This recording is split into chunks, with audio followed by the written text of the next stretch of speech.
Baik penonton, untuk makluman anda, sebenarnya .my adalah sebuah pusat senti atau one-stop center bagi rakyat Malaysia untuk menyemak sebelum berkongsi berita yang tidak ditentukan kesahihannya. Anda boleh salurkan kandungan mesej yang anda terima di media sosial ke portal sebenarnya.my. Assalamualaikum, salam sejahtera dan salam Malaysia Madani. Bertemu lagi kita dalam Pastikan Sahih edisi Selasa 8 Ogos 2023 bersama saya Nadine Nordin. Kita mulakan dengan segmen Sahih.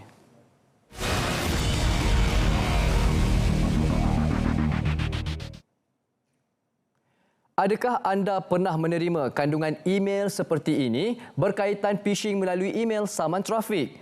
Waspada semua, wujud sedikit penipuan melalui email tawaran kompaun saman PDRM. Waspada terhadap individu atau pihak yang tidak bertanggungjawab yang mewujudkan taktik penipuan baharu melalui email. Menurut kenyataan Polis Diraja Malaysia PDRM, melalui Jabatan Siasatan dan Penguatkuasaan Trafik JSPT telah mengesan satu helah sindiket penipuan yang menghantar email secara meluas kepada pemilik email individu dengan menggunakan logo rasmi PDRM bagi memperdaya orang ramai. Halaman tersebut memaparkan notifikasi bahawa anda memiliki saman di bawah kesalahan lalu lintas yang tertunggak dan perlu dijelaskan segera. Jika tidak, anda akan diambil tindakan undang-undang. Pengguna seterusnya diminta membayar sejumlah wang secara dalam talian atau kandungan melalui pautan yang disediakan. Orang ramai nasihatkan agar sentiasa berwaspada dan tidak membuat sebarang transaksi pembayaran melalui email seperti yang diwar-warkan. Ini pula kita bawakan Menteri Pelaburan, Perdagangan dan Industri MITI, Tengku Datuk Seri Zafrul Tengku Abdul Aziz memperjelaskan pelaburan Infineon Technologies AG di Kulim Kedah yang diumumkan oleh Perdana Menteri Yang Amat Berhormat Datuk Seri Anwar Ibrahim baru-baru ini merupakan pelaburan tambahan. Tidak seperti dakwaan mengatakan ia pelaburan yang diumum tahun lepas. Jelas Tengku Zafrul, pelaburan tambahan bernilai 25 bilion ringgit itu adalah bukti kestabilan dan dasar kerajaan dalam menyediakan persekitaran kondusif untuk pelabur. Menurut beliau, keyakinan itu turut terbukti menerusi pencapaian suku pertama ekonomi tahun ini apabila jumlah pelaburan yang diluluskan adalah 71.4 bilion ringgit. Peningkatan itu adalah pada tahap 60% berbanding suku pertama tahun lepas. Khamis lalu, Infineon mengumumkan perancangan meningkatkan kemudahannya di Kulim untuk membina loji fabrikasi kuasa silikon karbida SiC 200mm terbesar di dunia dengan pelaburan tambahan sebanyak 25 bilion ringgit bagi tempoh 5 tahun akan datang. Masih ada lagi yang menjadi mangsa love scam. Bagaimana cinta scam ini berputik?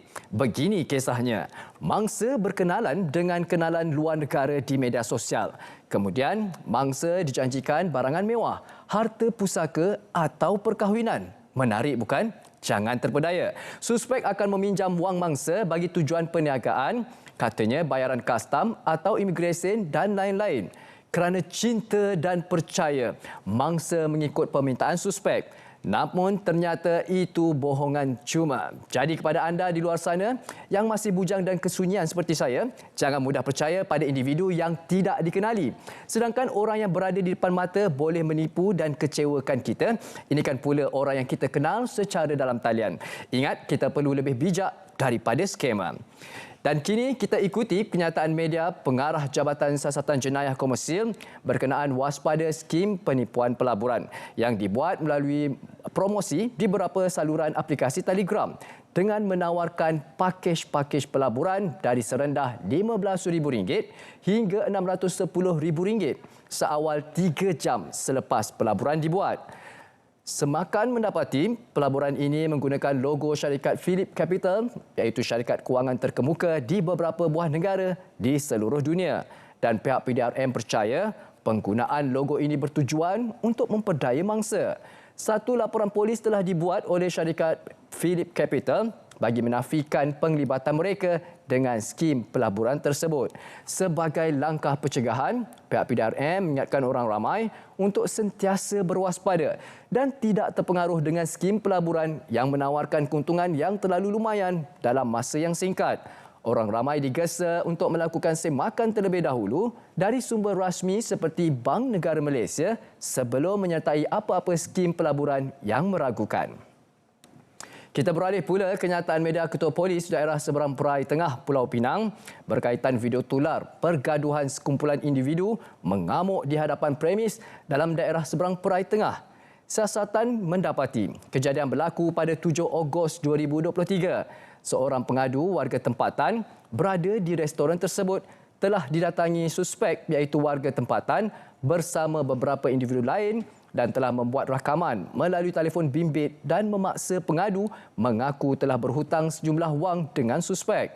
Akibat tindakan tersebut telah berlaku pertengkaran mulut dan tolak-menolak. Ekoran kejadian tersebut, kedua-dua pihak telah tampil membuat laporan polis.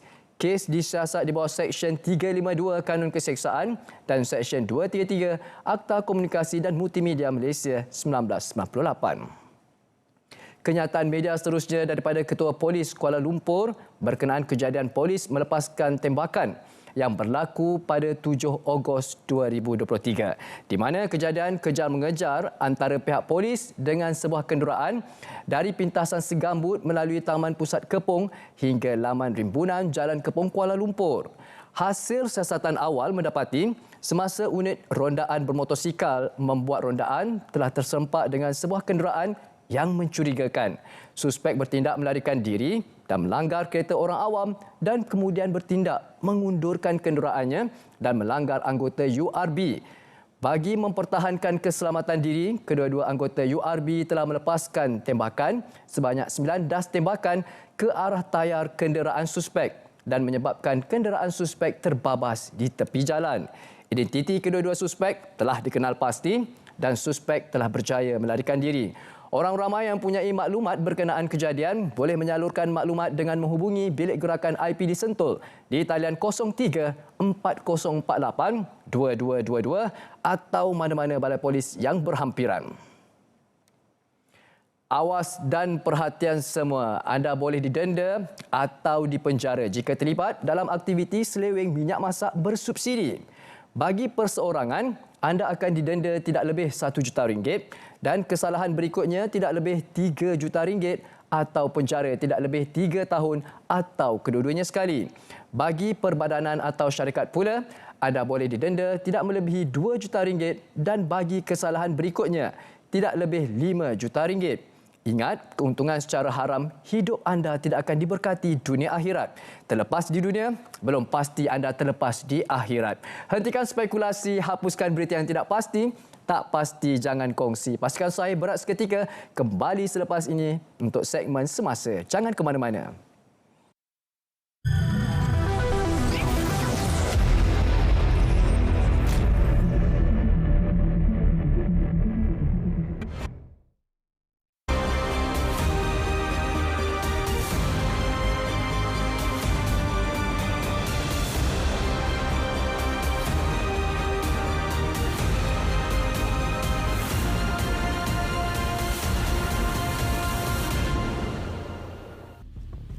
Berita palsu parah kepada masyarakat. Menyebarkan berita palsu Tular di media sosial kerana anda boleh dikenakan tindakan undang-undang. isu semasa dalam negara.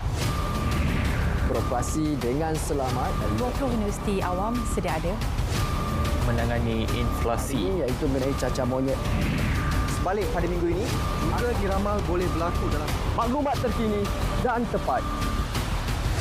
Bagi segmen notifikasi, Untuk minit terakhir, menyambut Hari Jantung Sedunia. hentikan spekulasi. pastikan sahih. Tak pasti, jangan kongsi.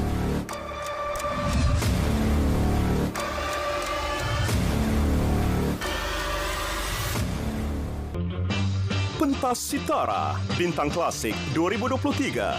Pencarian bakat kami teruskan untuk mencari sitara yang sebenar. Sertai kami dalam uji bakat Bintang Klasik di lokasi-lokasi berikut.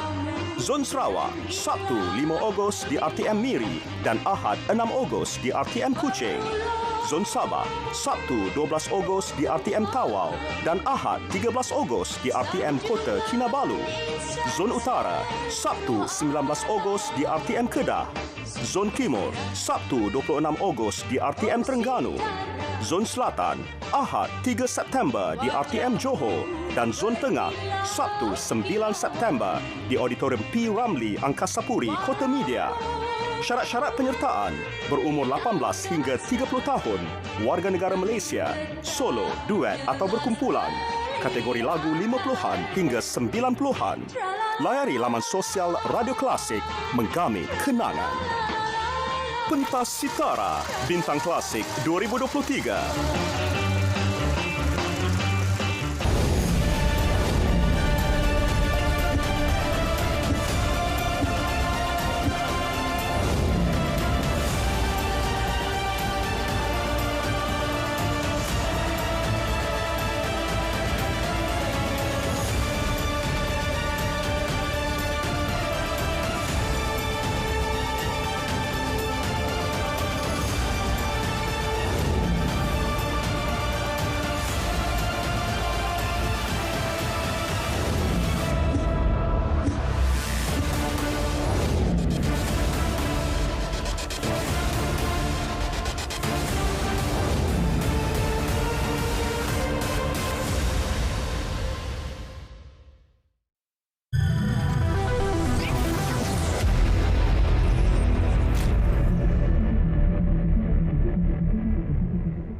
Terima kasih penonton kerana masih lagi setia bersama kami dalam Pastikan Sahih. Dan suka untuk kami ingatkan kepada anda untuk ikuti media sosial rasmi kami seperti di Facebook, Instagram, Twitter dan juga YouTube dengan carian Berita RTM. Jangan lupa untuk ikuti TikTok kami juga, Berita RTM. Dan ayo seterusnya kita aktifkan segmen Semasa.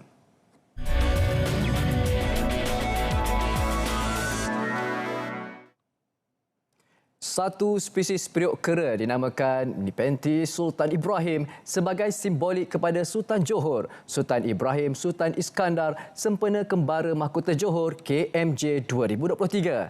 Spesies itu nanti akan dipelihara sepenuhnya bagi meningkatkan populasi tuban itu sekaligus menjadikan tarikan terbaru ekor pelancongan.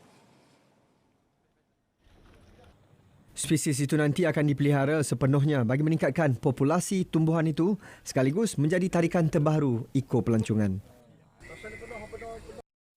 Berdasarkan kepada imej ataupun warna cup itu ataupun nama warna periuk itu agak merah dan cantik, dan kita mencadangkan supaya diberi satu nama baru sepenuhnya Johor lah. Dan saya buat menghadap ke bawah dulu Yang Maha Mulia Tuanku untuk mendapatkan pandangan berkenan dari Yang Maha Mulia Tuanku lah, dan kita mencadangkan nama sepenuhnya Tuanku, dan alhamdulillah Yang Maha Mulia Tuanku berkenan dengan nama tersebut lah. KMJ 2023 yang masuk hari ketiga hari ini turut melepaskan lebih 2,000 ekor ikan beta untuk dipelihara. Inisiatif bagi memajukan Lembaga Kemajuan Tanah Persekutuan Felda akan dilaksanakan dengan lebih komited jika kerajaan negeri sehaluan dengan kerajaan persekutuan. Felda memerlukan sokongan daripada kerajaan, namun hak milik tanah Felda di bawah kuasa kerajaan negeri. Felda Peneroka tanpa kerajaan dia akan runtuh, dan semuanya akan berada dalam keadaan yang bermasalah. Felda memerlukan dokongan kerajaan. Itu tak dinafikan. Felda bukannya seperti syarikat-syarikat peladangan yang hanya melihat untung rugi. Dia tak fikir pasal sekolah, dia tak fikir pasal jalan, dia tak fikir pasal kemajuan masyarakatnya, pergerakan wanita dan sebagainya. Jadi Felda mesti dilihat pada menyeluruh dan ia memerlukan dokongan kerajaan. Dalam pada itu, Datuk Seri Ahmad Syabri memaklumkan akan meneliti pelaksanaan program pembangunan peneroka sebagai usaha menggalakkan peneroka Felda mengusahakan kegiatan yang boleh dijadikan sumber kekayaan baharu sebagai tambahan kepada getah dan sawit. Baik, ayuh kita ikuti pencerahan berkenaan pakej 5G Rahmah, insentif pasca bayar Rahmah Penjawat Awam Malaysia Madani, tekad perpaduan penuhi harapan. Ayuh sama-sama kita saksikan iaitu pakej 5 Rahmah dan insentif Pascabaya Rahmah, penjawat awam yang diperkenalkan kerajaan semalam mendapat sambutan baik. Rata-rata penjawat awam yang ditemui menzahirkan rasa syukur dan gembira dengan pengumuman itu. Menerusi pakej yang diperkenalkan, penjawat awam akan menikmati rebat RM10 sebulan bagi langganan pakej Pascabaya masing-masing menerusi insentif postpaid Rahmah penjawat awam berkuat kuasa 31 Ogos ini.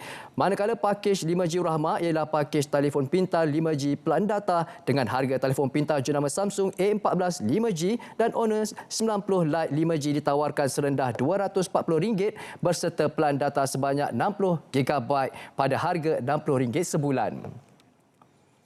Ya, sebuah kapal bersama 7 krunya ditahan kerana membawa 190,000 liter diesel tanpa lesen bernilai lebih RM400,000 dan penahanan dibuat Maritim Malaysia di perairan Labuan Sabtu lalu.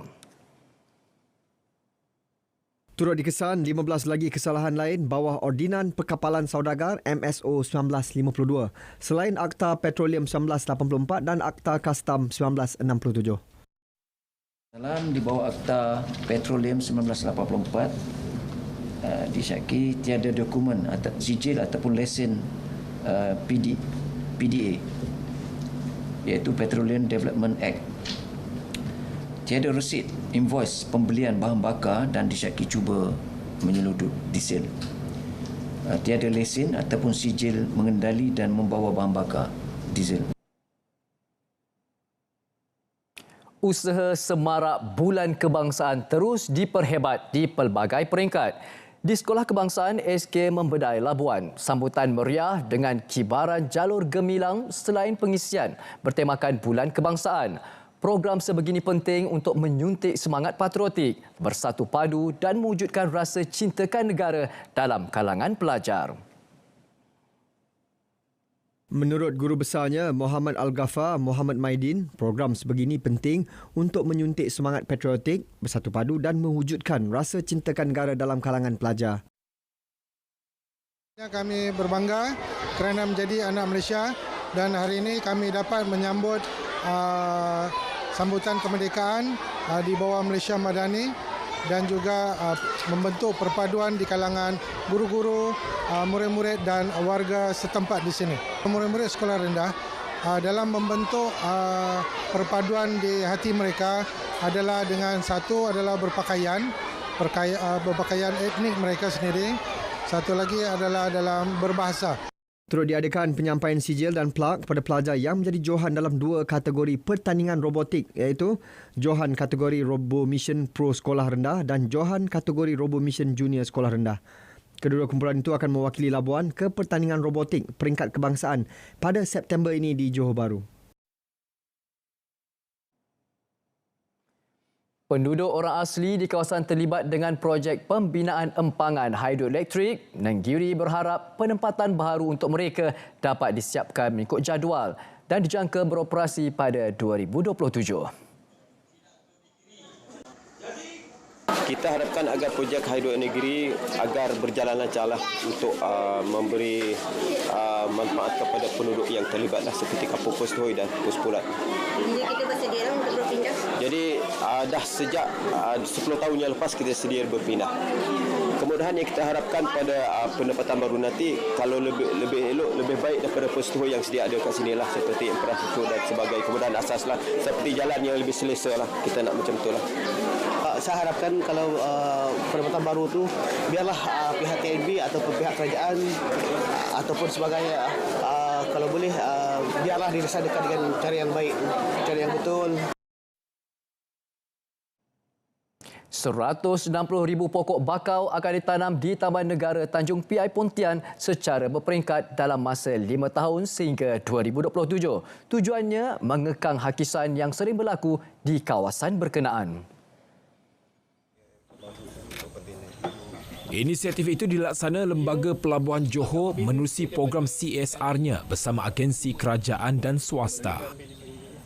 pada dasarnya adalah untuk kita, ia merupakan satu inisiatif Lembaga Pelabuhan Johor ke arah decarbonisation. Memandangkan Malaysia telah pun meratifikasikan Konvensyen Antarabangsa IMO. Jadi kita perlu menunjukkan inisiatif ataupun usaha-usaha ke arah decarbonisation. Jadi usaha yang baik ini kita menggalakkan lagi agensi-agensi lain untuk sama-sama terbabit di dalam melaksanakan penanam bakau ini. Kerana kalau kita tidak memelihara bakau ini, sudah tentu ianya akan pupus dan kita tidak ada warisan yang bakal kita tinggalkan untuk generasi baru. Sejak Februari lalu hingga kini, hampir 10,000 anak pokok bakau dan 8,500 benihnya telah ditanam di kawasan berkenaan. Bila ditemui selepas majlis perasmian program Mangrove Care 2023 di Taman Negara Tanjung Piai, Pontian. Program menyaksikan penanaman 2,000 anak pokok bakau yang disertai 150 peserta. Dalam tempoh sebulan sahaja, sebanyak 280 notis kompaun dikeluarkan Pertubuhan Keselamatan Sosial Perkeso Negeri Kedah menerusi ops kesan yang dilaksanakan bagi mengesan majikan yang gagal mendaftar dengan pertubuhan itu. Kita nampak 27% yang tidak patuh. So angka ni agak tinggi lah. Kita nampak mungkin selepas pandemik company-company ni, syarikat-syarikat dia dibuka semula ataupun bermula balik untuk berniaga, tapi terlupa pada kita punya akta yang kita tetapkan untuk melindungi pekerja lah. 100% lepasan Institut Latihan Perindustrian ILP Kuala Terengganu percaya mendapat pekerjaan dalam pelbagai sektor perindustrian. Senario dari aspek pemilihan bidang kemahiran kini telah berubah kerana lepasan bidang pendidikan dan latihan teknikal dan vokasional TVET sangat diperlukan dalam pasaran kerja. Student kita ni latihan industri di tempat mereka, kebanyakan industri akan ambil terus sebagai pekerja. Sebagian besar begitulah. Jadi kalau nak kata hubungan dengan industri, kita sangat rapat. Sejak beberapa tahun ini memang rekod kita 100% bekerja. Sebab kita memang ada satu kajian khas setiap tahun. Kita kenal pasti di mana student kita duduk, bekerja di mana, apa pekerjaan mereka. So kita akan analisa, setiap 6 bulan tu kita analisa di mana kedudukan student kita. Dan untuk beberapa tahun ini rekod student kita 100% bekerja. Pelajar ILP akan mengikuti latihan selama 2 tahun meliputi pembelajaran teori dan praktikal. Baik penonton, pastikan sahih berat sekali lagi. Jangan ke mana-mana, terus setia bersama kami kerana selepas ini segmen yang terakhir iaitu segmen notifikasi.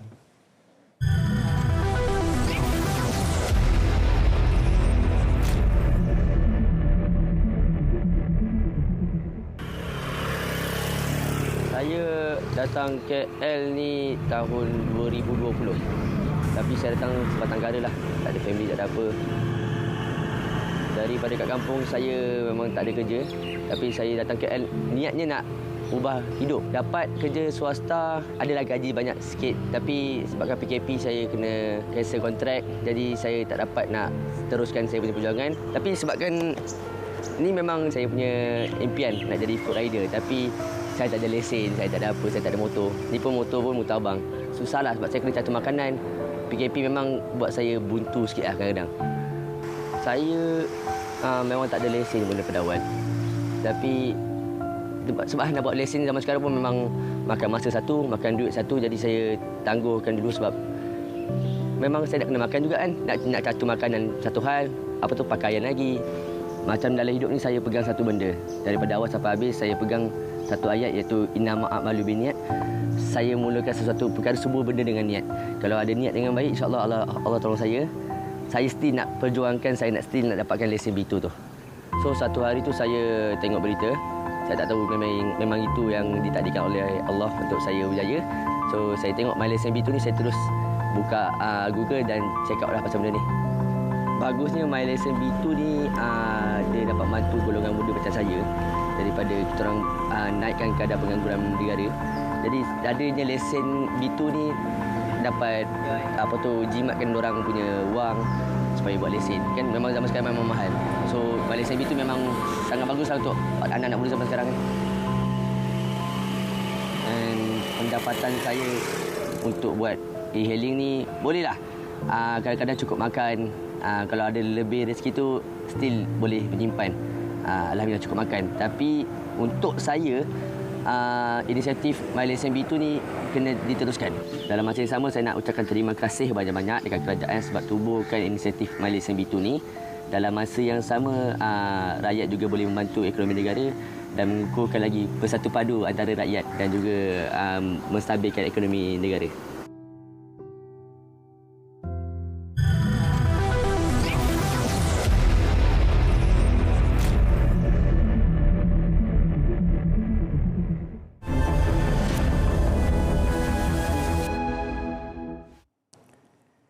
Kembali lagi bersama kami dalam Pastikan Sahih. Di minit-minit yang terakhir ini, seperti biasa kami bawakan segmen notifikasi. Apakah hebahan yang perlu kami war-warkan kepada anda? Ayo, seperti biasa kita mulakan dengan naratif khas pada malam ini. Dengan topik yang dibawa adalah menangkis sentimen ekstremisme agama.